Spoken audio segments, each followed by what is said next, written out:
दिंडोरी तालुक्यातील चिंचखेड येथे बिबट्याचा धुमाकूळ अनेक दिवसांपासून सुरू असून सध्या ऊस तोडणी या भागात सुरू असल्याने बिबट्याचे वारंवार दर्शन होत असते। सोमवारी ऊसतोड करत असताना ऊसतोड कामगारांना बिबट्याचे 3 बछडे आढळून आले। शांताराम नथू पाटील यांच्या गट नंबर 690 मध्ये ऊसतोड सुरू असताना 3 बछडे आढळून आले। या परिसरातील अनेक पाळीव कुत्रे आणि शेळ्या, मेंढ्या, गायींचे लहान वासरे यांच्यावर बिबट्या आणि त्यांची मादी हल्ला करत आहे।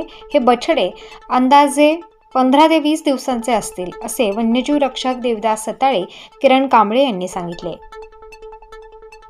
सदर घटनेची माहिती वन विभागाला देण्यात आली आहे। चिंचखेड येथील वन्यजीव रक्षक यांनी सध्या बछड्यांची देखभाल केली। सायंकाळी सदर परिस्थिती बघून वन विभाग या परिसरामध्ये सीसीटीव्ही कॅमेरे लावणार असल्याची माहिती वन विभाग दिंडोरी यांनी दिली आहे। तरी या बिबट्यांचा वन विभागाने लवकरात लवकर बंदोबस्त करावा अशी मागणी शेतकऱ्यांनी वन विभागाकडे केली आहे। प्रतिनिधी गोविंद थोरात, स्टार न्यूज वनी।